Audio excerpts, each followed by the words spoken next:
Ukrainian Secret Service subversive activities are operating deep inside Russia, which has been a significant concern for Russian intelligence for some time. A Russian locomotive was destroyed in a fire at the Ruchyi tram depot in St. Petersburg on January 18, 2025. The 3 M62U locomotive, used to transport weapons and military equipment for the Russian army, is beyond repair, Ukraine's intelligence reports. President Zelensky shared new footage of North Korean soldiers in captivity continuing their interrogation with SBU investigators. Intelligence confirms their relocation to Russian territory, training, and complete information isolation, as detailed by the prisoners.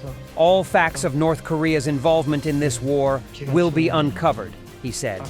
Чи проходили ви та інші корейські військовослужбовці навчання щодо користування зброєю та технікою Збройних сил Російської Федерації?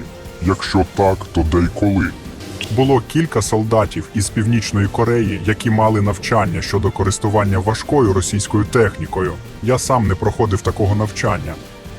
Де ви служите? У якому підрозділі? У розвідувальному батальйоні. А ваша мати знає, де ви перебуваєте? Ні, не знає. Скільки людей було на кораблі, на якому ви пливли з Кореї до Росії? Десь понад 100. Який це був корабель? Я пам'ятаю, що це, напевно, був російський паром, але не військовий, а просто для перевезення вантажів. Тільки люди їхали, чи якісь вантажі були? Тільки ми були. Скільки було місць у вагоні потяга, у якому ви їздили? Ті люди, з якими я був на паромі, ті й були, виходить, у поїзді. Тобто не було жодних інших, було однаково. Ліжка були у вагоні, скільки їх було? Виходить, 6 столиків та ліжка. Десь загалом 100 осіб було. Розкажіть про початок вашої служби в лавах Збройних сил Північної Кореї. Зокрема, коли ви потрапили на військову службу. Яким чином це відбувалося і так далі? Де ви проходили службу? Зазвичай після закінчення школи всі чоловіки йдуть служити. Я теж після закінчення школи вступив до армії на розвідувальне відділення і був там усю мою службу. А скільки вам було років, коли ви прийшли на службу? Мені було 17 років. Служить за контрактом чи строкову службу? Не за контрактом, а строкову. Чи маєте ви бажання добровільно дати правдиві показання про обставини вашої участі в бойових діях проти України? По-перше, як я вже казав, я сам не знав до того, як приїхав у Росію, що я воюватиму тут, у Росії, і навіть не знав, проти кого ми воюємо.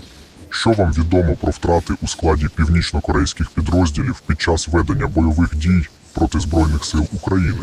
Під час яких боїв, від якого засобу ураження та скільки санітарних і безповоротних втрат?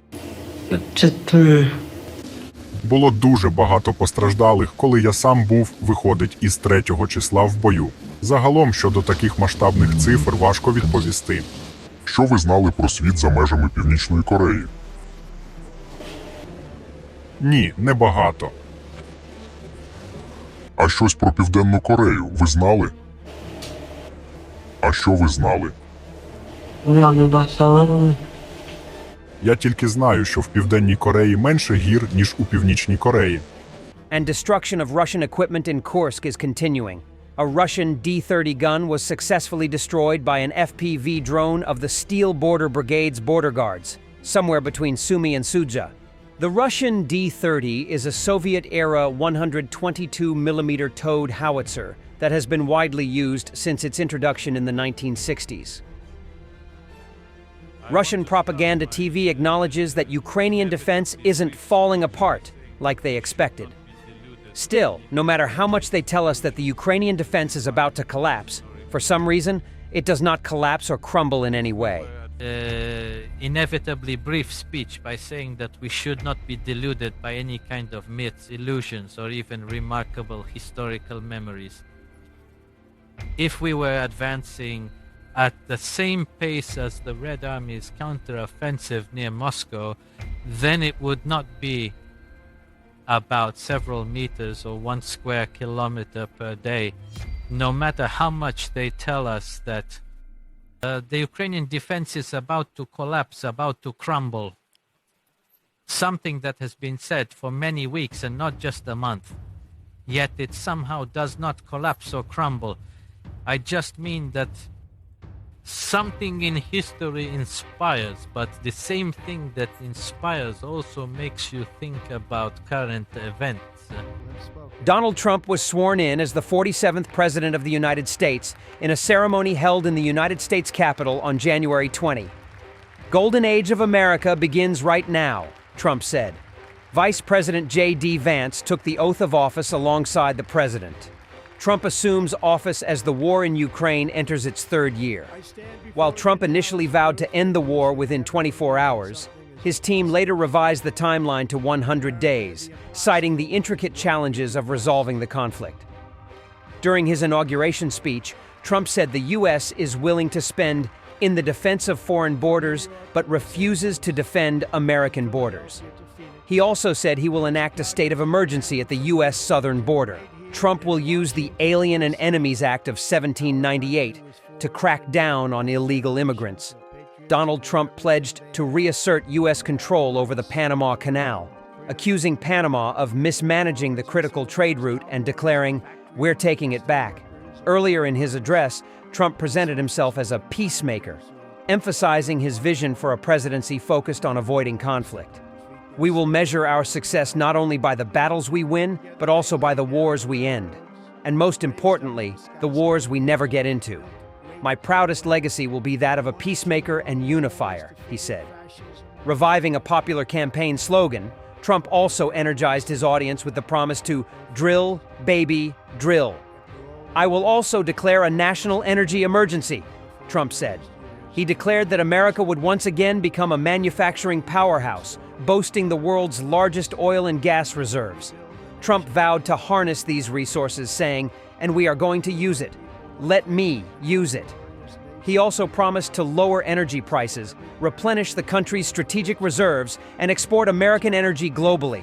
"We will be a rich nation again, and it is that liquid gold under our feet that will help to do it with my actions," Trump said. The statement comes amid reports that Trump's advisors are developing a sanction strategy focused on Russia's oil industry as part of efforts to resolve the Russia-Ukraine war. Thanks for watching, and don't forget to subscribe. Also, if you want to support Warthog Defense, please become our member and get early access to new videos, exclusive members-only videos, and become administrator in comment section. The membership link is in the description. Rescues every day. We had a guy last week at 6 rescues in 6 days. You know, he's doing the job every day.